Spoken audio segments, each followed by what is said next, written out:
സന്തോഷ വാർത്ത തന്നെയാ. ഇയാള് പ്രഗ്നന്റാ.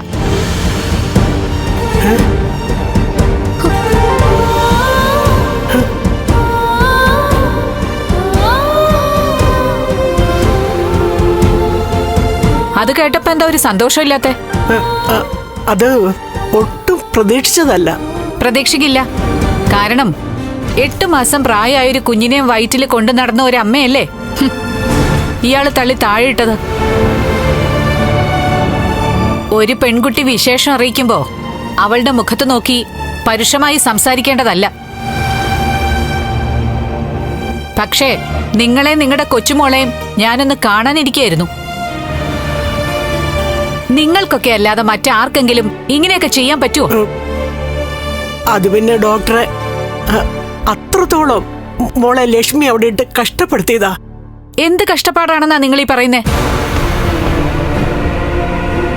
നിങ്ങൾ ചെയ്യിക്കാത്ത കാര്യം മഹാലക്ഷ്മി ചെയ്യിച്ചു.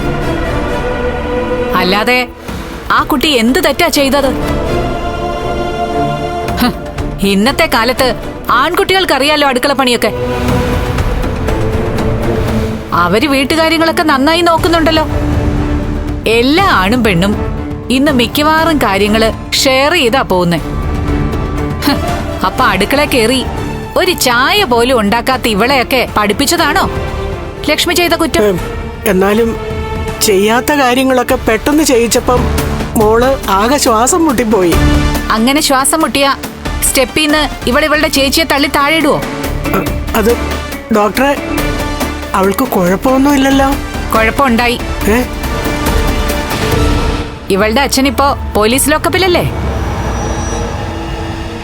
അധികം വൈകാതെ നിനക്കും അങ്ങോട്ട് പോകാം, പിന്നെ ജയിലിലേക്കും. കുഞ്ഞിനോ അമ്മയ്ക്കോ എന്തെങ്കിലും സംഭവിച്ചാലേ കണ്ണം വെറുതെ ഇരിക്കുമെന്ന് നിങ്ങൾ ആരും കരുതണ്ട. നീ ചെയ്ത തെറ്റിനുള്ള ശിക്ഷയാ ഇപ്പൊ നിന്റെ അച്ഛൻ അനുഭവിക്കുന്നേ. അല്ലെങ്കിൽ കണ്ണന്റെ അച്ഛനെ കൊന്നത് നിന്റെ അച്ഛനാണെന്ന് അറിഞ്ഞിട്ടും കണ്ണൻ എല്ലാം ഉള്ളിലൊതുക്കി നടക്കുമായിരുന്നു. ഇങ്ങനൊരു സംഭവം ഉണ്ടായതുകൊണ്ടാ അയാള് പിടിച്ച പിടിയാലെ പോലീസ് ലോക്കപ്പിലാക്കിയത്.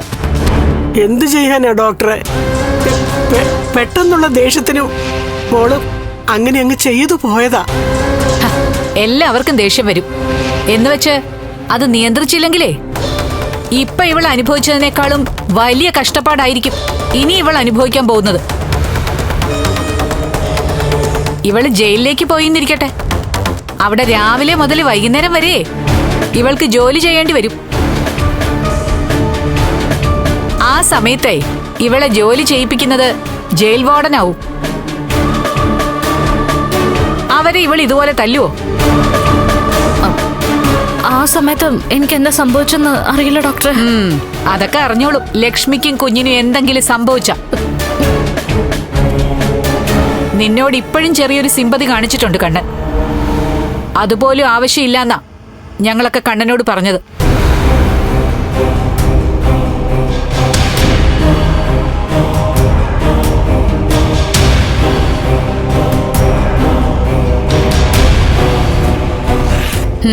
ദാ ഈ മരുന്നൊക്കെ വാങ്ങി കൊടുക്കാൻ നോക്ക്. ഇവളുമാരൊക്കെ എന്റെ അരികിലേക്ക് വന്നാ എനിക്കൊരു ഡോക്ടറുടെ കടമ ചെയ്തല്ലേ പറ്റൂ. പക്ഷെ വരരുതെന്നാ എന്റെ അഭിപ്രായം. ഇവിടെ മറ്റു ഒരുപാട് ഹോസ്പിറ്റലുകളൊക്കെ ഉണ്ടല്ലോ, അവിടെ അങ്ങനെ കൊണ്ടുപോകാൻ നോക്ക്. ശരി ഡോക്ടറെ.